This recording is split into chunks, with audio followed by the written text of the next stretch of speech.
हदीस का जो वर्जन है, 2 वर्जन है, उसमें वही लिखा हुआ है 5134 में जो नुपुर शर्मा ने किया था कोट। और एक बुक को कोट मतलब उसमें क्या लिखा हुआ है बताने पे लोग इतना ज्यादा भड़क रहे हैं, तो मुझे लगता है मानसिक जो है इलाज कराने की जरूरत है। जब इंदिरा गांधी ने ये ठान रखा था कि मैं बांग्लादेश को अलग, भारत से नहीं अलग होकर बांग्लादेश नहीं बनने दूंगी, तो मत बनने देती। आप मुझे बताइए, ऑस्ट्रेलिया में बॉन्डी बीच पे वहाँ तो बीजेपी नहीं है, वहाँ तो अमित शाह जी नहीं है, वहाँ तो बजरंग दल नहीं है, वहाँ तो बीएचपी नहीं है। उठाओ अपने, पहले बंगाल में राष्ट्रपति शासन लागू करो, देखते ही गोली मारो, वो चाहे कोई भी हो। सबको पता है, चाहे वो क्रिश्चियंस हो, चाहे वो जूइश हो, चाहे वो हिंदूज हो, चाहे बुद्ध हो, कहीं ना कहीं इस्लामिक कट्टरपंथी जो है पूरे वर्ल्ड को प्रॉब्लम कर रही है। नाम होगा सर आपका? डॉक्टर जितेंद्र।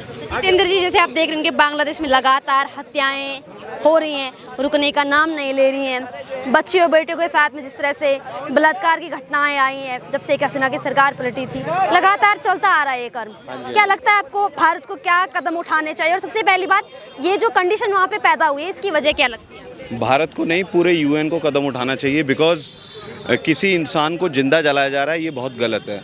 और ये कोई पहली घटना नहीं है जो हम बांग्लादेश बार बार उसकी बात कर रहे हैं। इंडिया में भी ऐसा कई बार हुआ है।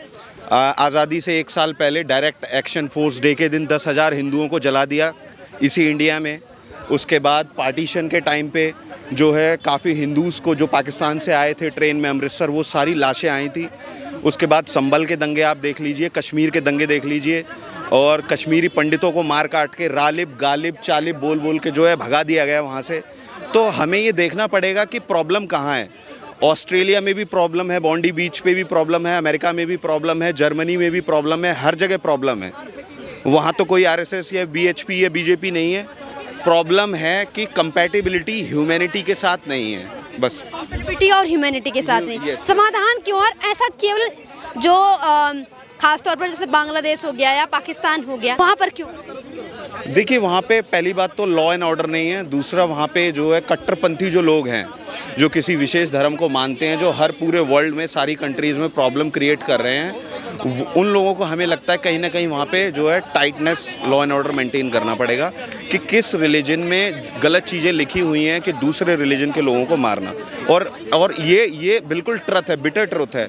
सबको पता है, चाहे वो क्रिश्चियंस हो, चाहे वो जूइश हो, चाहे वो हिंदूज़ हो, चाहे बुद्ध हो, कहीं ना कहीं इस्लामिक कट्टरपंथी जो है पूरे वर्ल्ड को प्रॉब्लम कर रही है। ये ट्रुथ है, इसमें आप ये सवाल उठाया जाता है कि इस्लामिक कट्टरपंथी है और कट्टरपंथी के हिसाब से धार्मिक आधार पर लोगों को मारा जा रहा है, तो कई लोग ये मानने को तैयार नहीं होते। इवन कि इंडिया में कई जगहों पर जब ऐसे सवाल पूछे गए कि बांग्लादेश में जो दीपू चंद के साथ हुआ उस पर क्या कहेंगे, तो उनका कुछ ऐसा जवाब होता कि उन्होंने इस निंदा की है, उन्होंने अशब्द कहे इसलिए मारते बहुत अच्छा हुआ। उस पर क्या आपको जानकारी के लिए बता दूं, ईर्ष्य निंदा होता है अगर आप किसी के जिनको आप मानते हो उनके बारे में गंदा बोलना। जो उनकी किताबों में खुद लिखा हुआ है, अगर उसको कोट कर रहा हूं तो उसमें क्या गलत है? आप कुरान उठा लीजिए, आप साहिल अल बुखारी उठा लीजिए, कोई भी चीज़ ऐसी उठा लीजिए। नुपुर शर्मा जी ने क्या किया था? नुपुर शर्मा जी ने सिर्फ जो है बुखारी का 5134 को कोट किया था, जो उसमें लिखा हुआ है वही बोला था। अब मैं कलमा पढ़ूँ अगर, तो कलमा जो है रियलिटी में वही तो बोलूँगा, कलमा अपनी तरफ से तो नहीं बोल सकता।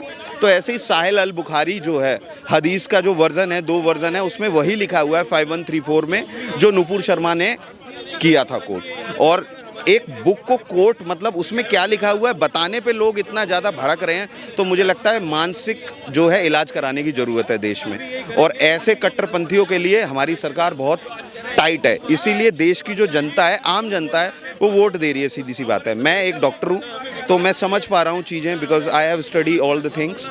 विपक्ष जो आरोप लगाता है कि देश में हिंदू मुस्लिम करवा रही है बीजेपी, एनडीए। मैम, आप मुझे बताइए, जब देश आज़ाद हुआ, देश में 10,000 लोग मारे गए, तब तो बीजेपी भी नहीं थी।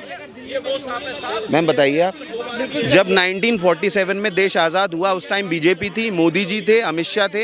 ये सब मानसिकता है मैडम। सच यही है कि हमारा देश, और मीडिया जो बार बार कहती है ना हमारा देश एक जगह बांट दिया, नहीं, हमारा देश 1947 में 2 जगह बटा था। बांग्लादेश, ईस्ट और वेस्ट पाकिस्तान बांटा गया था, ठीक है? तो सच यही है रियलिटी। और वो क्यों बटा था? क्योंकि जिन्ना ने अपना ऑर्डर दिया था 1 साल पहले 1946 में कोलकाता में 10,000 हिंदुओं को काट दिया गया था।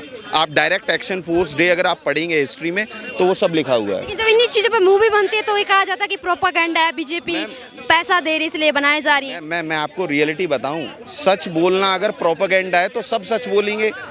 आंटी जी सच बोलेंगी, मैं बोलूँगा सच, हम पूरा देश बोलेगा, पूरा वर्ल्ड सच बोल रहा है। आप मुझे बताइए, ऑस्ट्रेलिया में बॉन्डी बीच पे वहाँ तो बीजेपी नहीं है, वहाँ तो अमित शाह जी नहीं है, वहाँ तो बजरंग दल नहीं है, वहाँ तो बीएचपी नहीं है। रियलिटी क्या है, मुझे सच में जाना है। सच ये है कि कुछ किताब में गलत लिखा हुआ है, जिससे जो है लोग भड़क रहे हैं और मुल्ला मौलवी जो है उसको गलत मैनिपुलेट कर रहे हैं। बस रियलिटी यही है।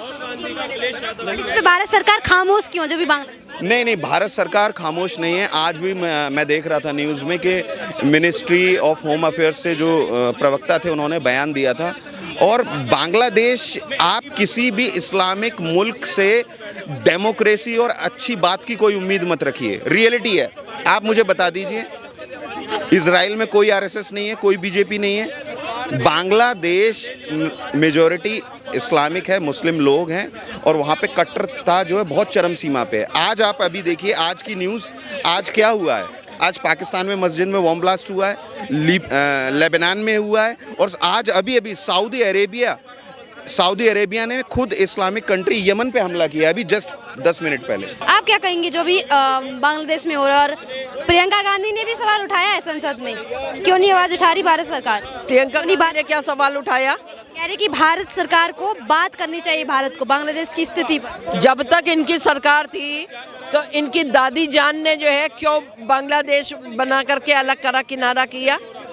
क्यों नहीं उस टाइम पे आवाज़ उठाई थी? अगर उनको जो है अमेरिका ने बोल दिया था कि भाई तुम जो है इसको जो है बांग्लादेश इस्लामिक कंट्री रखो, तो जो है तब तो तुमको हम जो है आयरन लेडी का अवार्ड देंगे, नहीं तो नहीं देंगे।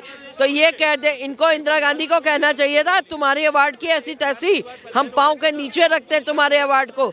मैं बिल्कुल भी अलग नहीं। जब इंदिरा गांधी ने ये ठान रखा था कि मैं बांग्लादेश को अलग, भारत से नहीं अलग होकर बांग्लादेश नहीं बनने दूंगी, तो मत बनने देती। जो होता उसके बाद में वो देख लिया जाता। लेकिन तुमने क्यों ऐसा करा? इसकी आवाज़ आज तक का ना सोनिया गांधी ने उठाई, ना प्रियंका ने उठाई। आज वो खड़ी होकर के, अरे आज तुम जो है अगर खड़ी हो तो खड़ी होकर के हिंदुओं के लिए बोलो ना, हिंदुओं के लिए बोलो। मोदी जी क्यों खामोश? मोदी जी खामोश नहीं है, ये लोगों की गलत वो सोच है। मोदी जी अगर चुप है तो उनके मन में भी बहुत सारे विचार होंगे, हो सकता है वो उन विचारों पर जो है वो इम्प्लीमेंट कर रहे हो। 1 साल होने को लगभग, लगातार ऐसी स्थिति है बांग्लादेश की, सुधरने का नाम नहीं ले रही। भैया बांग्लादेश की स्थिति तो जो है वो है, हमारे भारत में भी तो बंगाल में वही स्थिति चल रही है? तो उस स्थिति पे तो हम तो कहते हैं सीधा सीधा उठाओ, अपने पहले बंगाल में राष्ट्रपति शासन लागू करो, देखते ही गोली मारो, वो चाहे कोई भी हो, तब तो जो है वहाँ पे वो हो पाएगा। दूसरा, बांग्लादेश में जो है बाकी लोग क्यों नहीं बोल रहे? बाकी भी तो कंट्रीज को बोलना चाहिए। बाकी कंट्रियाँ क्यों चुप्पे मुंह के साथ करके बैठी हुई है?